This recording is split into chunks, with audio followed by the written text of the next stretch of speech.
নমস্কার প্রিয় বাংলাভাষী। আজকে আমরা একটু খালিস্তান মুভমেন্ট, পাঞ্জাব নিয়ে একটু পর্যালোচনা করি।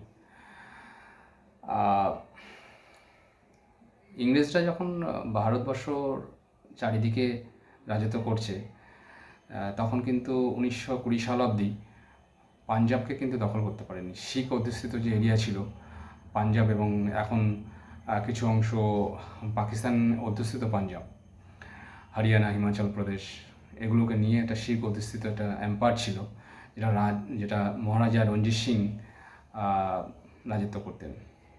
তো মহারাজা রঞ্জিত সিং 1920 সালে মারা যাওয়ার পরে যখন একটু দুর্বল হয়, তখন ইংরেজরা আক্রমণ করে এবং সেটাকে অধিকার করে এবং সেটাকে ইংরেজদের অধীনে নিয়ে চলে আসে। তো মহারাজা রঞ্জিত সিংয়ের ছেলেকে কিন্তু ডিপ্লোম্যাটিক্যালি ইংরেজরা কী করলো, ইউকেতে পাঠিয়ে দিল এবং পড়াশোনার বাহানা করে ইউকেতে পাঠিয়ে দিল, যাতে করে কোনো প্রতিবন্ধকতা না আসে। এবং লোকাল মহান্ত এই শিখ এম্পায়ারটাকে কন্ট্রোল করছিল। তো এতে করে শিখরা ঠিক ভালোভাবে মেনে নিতে পারেনি যে লোকাল মহান্ত কেন কন্ট্রোল করবে। তো শিখরা কী করলো, 16ই নভেম্বর 1920 সালে SGPC মানে শিরোমণি গুরুদুয়ারা প্রবন্ধক কমিটি তৈরি করে। এটা আজও অবধি আছে এবং এই যত গুরুদুয়ারা আছে ভারতবর্ষের মধ্যে, এই শিরোমণি বা বিশালী পাঞ্জাবে এই শিরোমণি গুরুদুয়ারা প্রবন্ধক কমিটি পরিচালনা করে। এটা একটা রেগুলেট, এবং এখানে প্রতি বছর ইলেকশন হয়, প্রেসিডেন্ট হয়। তো এরাই পরিচালনা করে এবং এরাই সর্বশক্তিময় শিখ একটা কমিউনিটি, যেটা SGPC দ্বারা পরিচালিত হয়। তো ইনাদের একটা ডিমান্ড ছিল। ডিমান্ডটা হচ্ছে যে ঠিক আছে, যদি 1946 সালে যখন জানতে পারছে যে ভারত ভাগ হবে, পাকিস্তান এবং হিন্দুস্তান বা ভারত হবে, ইন্ডিয়া হবে, তো এনাদের একটা ডিমান্ড ছিল, ঠিক আছে যখন ভারত ভাগ হচ্ছে, তাহলে আমাদের যে শিখ এম্পায়ার ছিল সেই শিখ এম্পায়ারটা দিয়ে আমাদের একটা আলাদা দেশ দেওয়া হোক, এবং আমরা শিখদের জন্য আলাদা দেশে থাকতে চাই। তো ইংরেজরা বলল, তখনও ইংরেজরা ছেড়ে যায়নি।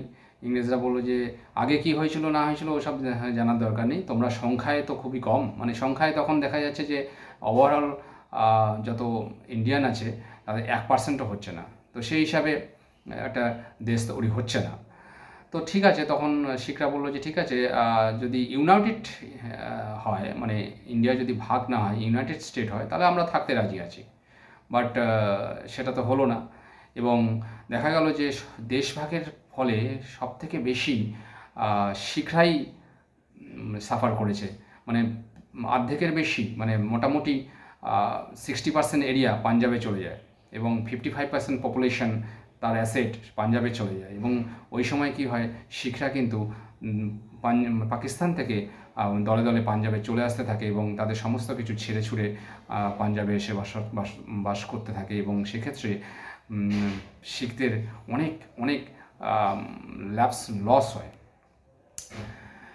তো এইভাবেই চলছিল। তখনও কিন্তু খালিস্তান মুভমেন্ট আসেনি, এভাবে চলছিল। কিন্তু দেখা গেল যে এই যে SGPC মানে শিরোমণি গুরুদুয়ারা প্রবন্ধক কমিটি, এর পাশাপাশি একটা শিরোমণি আকালি দল, একটা রাজনৈতিক দল শুরু হলো।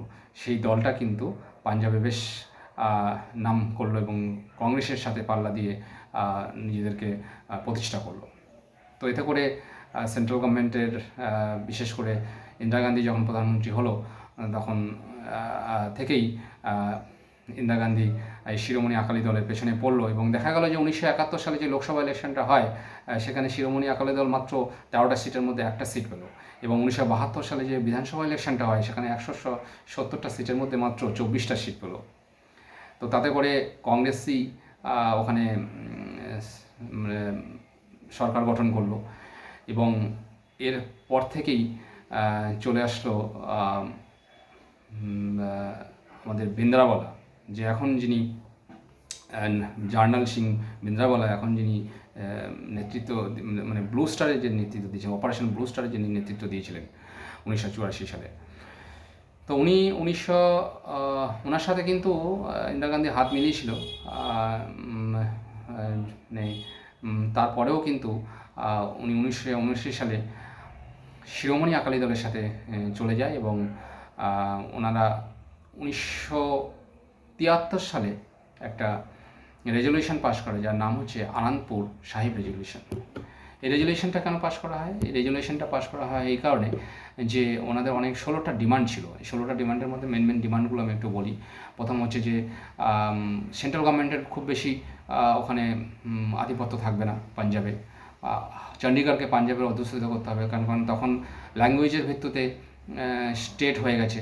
তো পাঞ্জাব একটা আলাদা স্টেট হয়ে গেছে, হিন্দি ভাষীদের জন্য হরিয়ানা হয়ে গেছে, ওদিকে হিমাচল প্রদেশ হয়ে গেছে। কিন্তু চণ্ডীগড় নিয়ে তখনও ডিসপুট আছে, মানে এখনও অবধি চণ্ডীগড় হচ্ছে পাঞ্জাব এবং হরিয়ানার রাজধানী। তো এটা ঠিক ওরা মেনে নিতে পারেনি। তো সে কারণে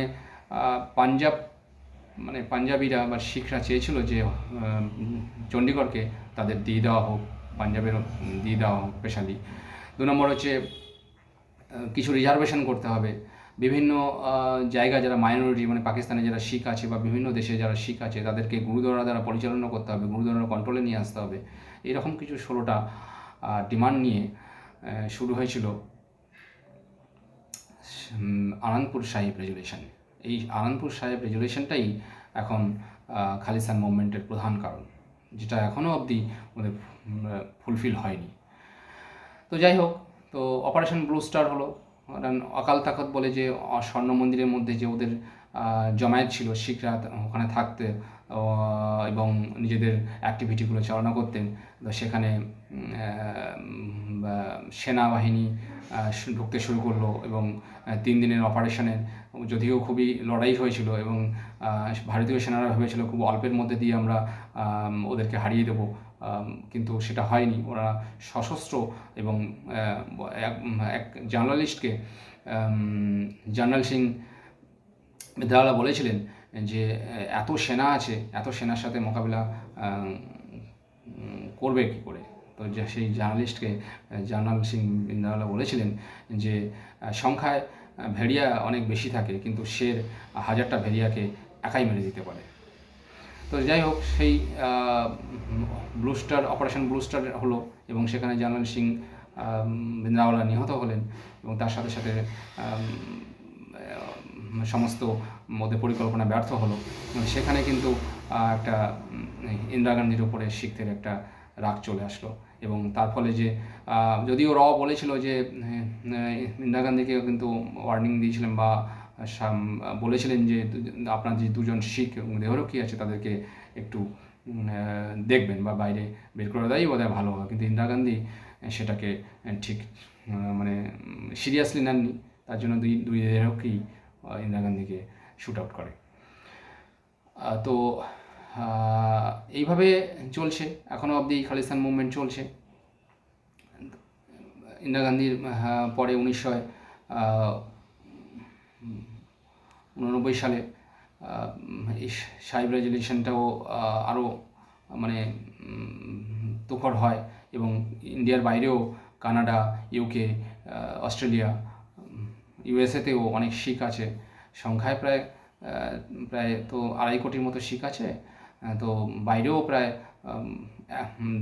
50 লাখ 60 লাখের মতো শিখ আছে। তারাও কিন্তু ইন্ডিয়ার বাইরে থেকে এই খালিস্তান মুভমেন্টটা করছে।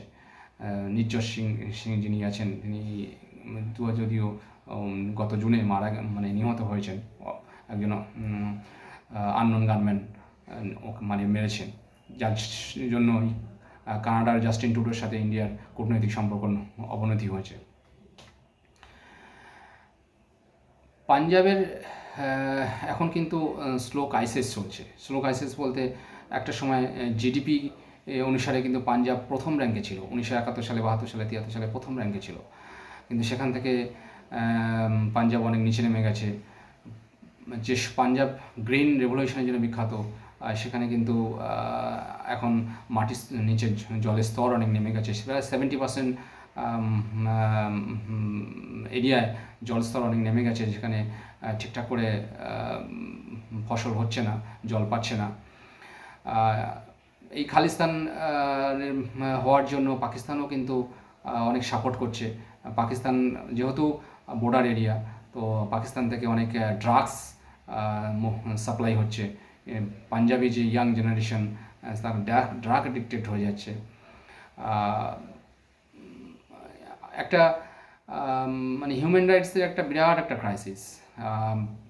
প্রায় প্রায় ধরুন যে সময় ইন্দিরা গান্ধী মারা যায় সেই সময় তো প্রায় সব থেকে বেশি মানে শিখরাই নিহত হয়, মানে দাঙ্গা দাঙ্গা লেগে যায়। তো এখনও অবধি পাঞ্জাবে এখানে কোথাও না কোথাও কিছু কিছু না কিছু প্রবলেম হচ্ছে। আহ, আম, মানুষ মরছে, হিউম্যান রাইটসের একটা বিরাট ক্রাইসিস। তো এই স্লো ক্রাইসিসের মধ্যে দিয়ে কিন্তু পাঞ্জাব চলছে, খালিস্তান মুভমেন্টকে আরও এগিয়ে নিয়ে যাচ্ছে।